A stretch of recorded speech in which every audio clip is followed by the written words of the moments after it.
एक औरत हमारे घर के सामने किराए के मकान में रहती थी। उसके 2 बच्चे थे जिनके साथ वो रोज शाम को अपनी छत पर खेलने के लिए ले आया करती थी। मैं भी हर रोज अपनी छत पर शाम को उसे देखने के लिए जाया करता था। मैं उसको इशारे करता था मगर वो इग्नोर कर देती थी। इस बात को 6 महीने गुजर चुके थे मगर वो मेरी तरफ देखती तक नहीं थी। तब मेरी उम्र 18 साल थी और तब वो मुझसे काफी ज्यादा बड़ी थी, इसलिए शायद वो मुझे बच्चा समझकर इग्नोर कर देती थी।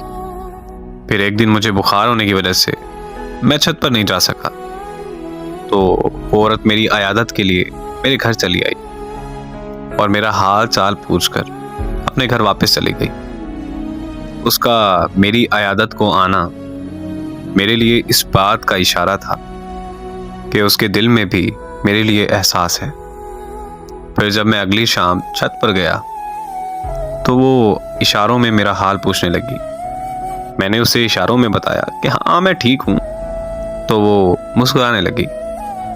2 दिन बाद एक पर्ची पे मैंने अपना नंबर लिखकर उसकी छत पर फेंका और फिर उसने मुझे फोन किया तो मैंने उससे अपनी मोहब्बत का इजहार किया और पूछा कि क्या वो मुझसे शादी करेगी। तो वो हंसने लगी और उसने मुझे ये कहा कि तुम अभी बच्चे हो, तुम्हें समझ नहीं है कि तुम ये कह क्या रहे हो और किस से कह रहे हो।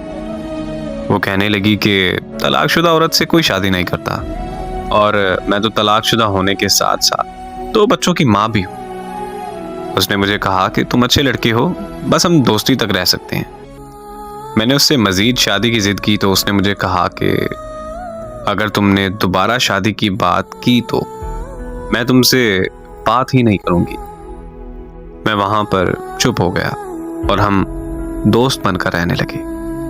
हम एक दूसरे से हर बात शेयर करते थे। एक रात हमारी फोन पर बात हो रही थी कि उसने बताया कि वो घर पर अकेली है क्योंकि उसके अम्मी अब्बू शहर से बाहर गए हैं। ये सुनते ही मैं उसके घर के बाहर पहुंच गया और उसे दरवाजा खोलने को कहा, लेकिन उसने दरवाजा खोलने से इनकार कर दिया। तो मैंने भी जिद कर ली कि मैं पूरी रात घर के बाहर बैठा रहूंगा। 2 घंटों की जिद के बाद आखिरकार उसने दरवाजा खोल ही दिया। लेकिन आज मुझे अपनी उस जिद पर बहुत ज्यादा पछतावा होता है कि काश मैंने उस दिन अपनी जिद छोड़कर उसकी बात मान ली होती तो आज वो जिंदा होती। उसके दरवाजा खोलते ही मैं अंदर चला गया। वो बहुत परेशान और घबराई हुई थी क्योंकि उसे डर था कि किसी को पता चल गया तो उसकी इज्जत खाक में मिल जाएगी और फिर उसका डर सच साबित हो गया। मुझे किसी ने उसके घर दाखिल होते हुए देख लिया था और उस शख्स ने पूरे मोहल्ले में मसला खड़ा कर दिया। सारे मोहल्ले वाले इकट्ठा होकर उसके घर के बाहर आ गए। मैं छुप गया था लेकिन उन्होंने मुझे ढूंढ लिया था। मेरे घर वाले भी मोहल्ले वालों के साथ मौजूद थे। वो मुझे घर ले गए और मेरे अब्बू ने मेरी बहुत बेइज्जती की, लेकिन मैंने अपने घर वालों से साफ कह दिया था कि मैंने उस औरत से शादी करनी है वरना मैं जहर खा लूंगा और मर जाऊंगा। तो मेरे घर वाले मान गए और अगली सुबह उस औरत के माँ बाप वापस आने पर मोहल्ले में पंचायत बैठ गई। पंचायत में सब आ गए थे मगर वो और उसके माँ बाप नहीं आए। फिर थोड़ी देर बाद खबर आई कि उस औरत ने जहर खा लिया है। मैं वहां से उसके घर की तरफ भागा, लेकिन मेरे पहुंचने से पहले वो मर चुकी थी।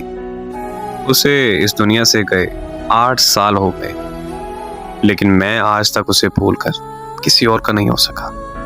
मुझे आज भी ये बात अंदर से खा जाती है कि काश मैं उस दिन जिद ना करता तो वो आज जिंदा होती। इससे बड़ा दर्द क्या होगा कि मेरी वजह से उसकी जान चली गई। देखिए, मोहब्बत करना कोई गुनाह नहीं। जब सच्ची मोहब्बत हो जाए तो वो रंग रूप, अमीर गरीब, काला गोरा या उम्र में फर्क मोहब्बत में नहीं देखा जाता। जब मोहब्बत हो जाती है तो तो फिर हो जाती है। वो एक शेर है कि वो मोहब्बत को हवस समझते हैं तो कह देना उसे, हाँ बदन ही चाहिए लेकिन ता कयामत चाहिए।